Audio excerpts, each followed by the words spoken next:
Wild weather can make walleye fishing challenging. Up next, Jon reveals his favorite strategies for tackling these topsy-turvy fishing conditions.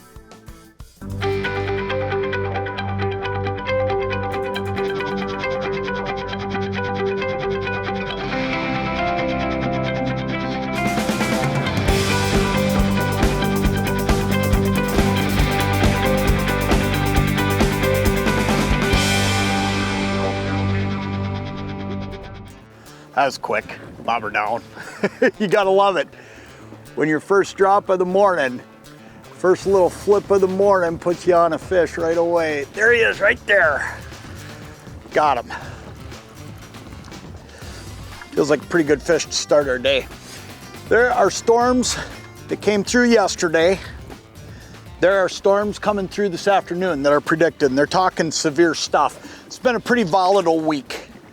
When you get these volatile weeks, you gotta change some stuff, and that's what we're gonna talk about today is some of the stuff I'm changing right now this week to catch fish because it's changed. It's been hard. It's not been an easy week, and it's not been an easy week anywhere. I was crappie fishing yesterday a little bit, and I had a heck of a time. We got them, but it was a struggle, and it's because we've really just got to change our tactics. He got unhooked in the net for me, look at that. But we've really just got to change our tactics to make sure that we're doing something that's conducive to what these fish are willing to bite, and fish in locations where these fish are willing to bite in. Because here's what's happening. When you get in these volatile weather situations, the wind keeps changing. I mean, every day it's different. Today it's gonna blow out of the south because it's bringing more storms in. Then the next day it'll be out of the north because the cold front behind the storm comes in. It's just volatile, it's up and down, and these fish are moving up and down along with that weather. So that's what we're gonna talk about today. That's the adjustments we're gonna talk about, because these fish, that fish I just caught, he's all the way out 27 feet of water. He was suspended 6-7 feet off the bottom, but he's a long ways off a structure. He should not be there right now. He should be right on top eating with this south wind coming up, but he wasn't. And we found him out there, dropped a bobber on him and caught him. So that's gonna be a little bit of how we're gonna do today, is we're just gonna worry about trying to find ways to catch fish that are affected by a weather pattern that's just topsy-turvy every day. You know, back when I was tournament fishing, you had to deal with this because you'd have 3 days in a professional walleye trail tournament, and there was very seldom ever a time where you'd have 3 stable days, 3 of the same days. It would always change, and this is one of the biggest things. The guys who won those tournaments, when I had my best tournaments, it's when I was able to adjust along with those fish. There he goes. Got him. Feels like a pretty good fish. That one's out off the edge a little bit. Again. And this is, you know, they should be up on top right now, this morning. They should be up on top and eating. And the reason they're not is because those storms yesterday drove them off the edge. And as they get affected by those storms, what they'll do, they'll stay close to the structure they were, you know, feeding on and living on. But what they'll do is they'll just slide out off the edge of it, and that's what they've done here. But what's really interesting is sometimes they'll do what these fish are doing. These fish have slid off the backside of the structure. And when I say the backside, what I mean is you would think that they would move to the windy side because you think they're eating. But just because the wind's blowing from a certain direction on a given day. So today I got a south wind. The first school of thought is, well, I better get on the south side of this structure and fish over there because that's where the fish are gonna be. Not necessarily, and here's why. This fish isn't eating. Now you can say, well, that's contrary to what just happened there. I forced him to eat. This fish is not eating. If he was eating, he would be on the windward side of the structure. He's on the back side. He's on the backside because he's not in a feeding mode right now. He's still in a rest mode from those storms pushing him out off the edge. So one of the things I do when I'm looking at location, when we're in and out of these storms and in this volatile weather and this constant wind change, is I look on both sides of the structures. I guarantee you, if most guys come out here and fish this area today, they're gonna fish the windy side. I'm catching more of my fish on the back side of it. If you only look at one side, you might drive down the side where they really should be if they were eating, and you might say there's no fish here. I'm seeing more of them back on that back side. There he goes. Got him.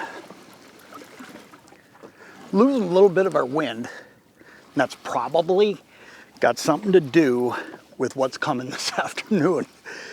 A lot of times you get that calm before the storm, right? And all these fish, they've slid even a little bit deeper, but it's just one here, one there. Look at that.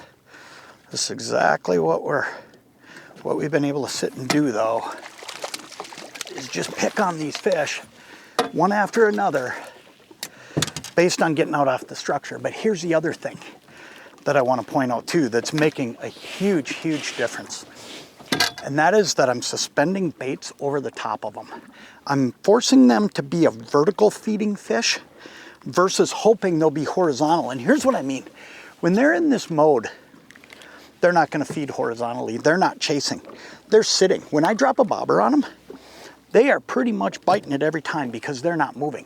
But they're willing to feed up if you put it right up on top of them. The other thing I'm doing is I'm sitting on them quite a while. I mean, it doesn't happen like right now.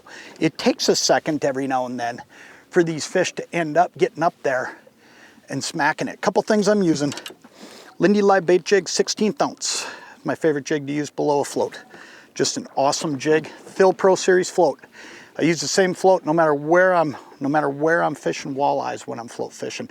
This thing's made out of the best balsa. I use the double XL size and then a single split shot. Because if you use 2 split shots, when you cast it out, it gets rolling a little bit, and that's how you end up with this thing tangled up over the top.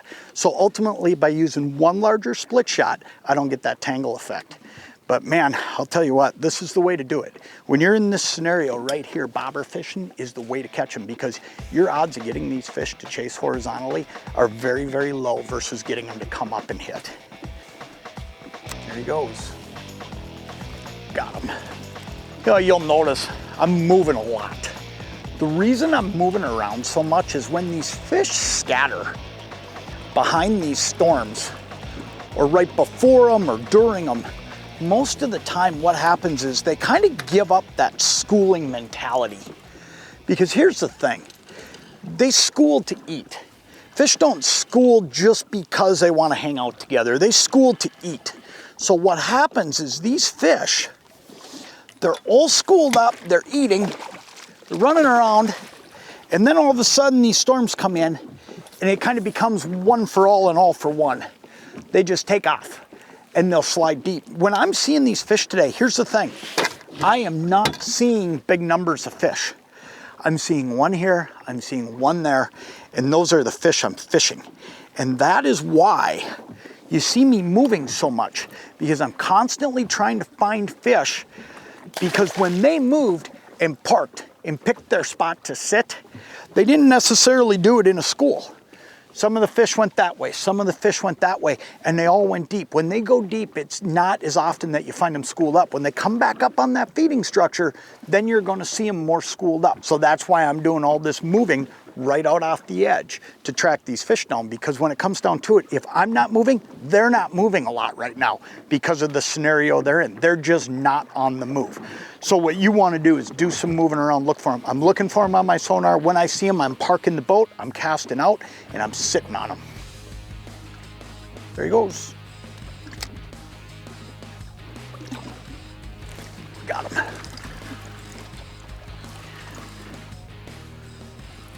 Man, that's cool. That is cool. Good bunch of fish here. And we're just forcing them to be active. They don't want to be active. We're just forcing them to bite. I haven't seen a fish caught. There's a boat over here. There's a boat out here. I haven't seen anybody catch fish. But you know what? They're all fishing horizontal today. We're fishing vertical and trying to get them to move. Look at that. Another great eye. It's a great way to wrap up a day. Let me tell you, when I say a day, it's a morning. What an awesome morning of fishing this has been. That's a great fish right there. Topsy-turvy weather. You're going to deal with it in the spring. You're going to deal with it in the early summer. It's just the way it is. And there's a couple things you can do though. Look for fish in some of those spots where you don't necessarily expect them. You know, look for them on the back sides of the wind. on the structures, on the back sides of it. Check that out. There's often a lot of fish back there, and that's where this one is again. And then secondly, you know, put a bait down there like what we're doing. Present your bait in such a way that you give that fish time, and you can do that by using a float system. If you use a float system, that fish has time to look at it. Make sure you're sitting right on top of them. You're gonna be able to catch them. It's awesome fishing, man.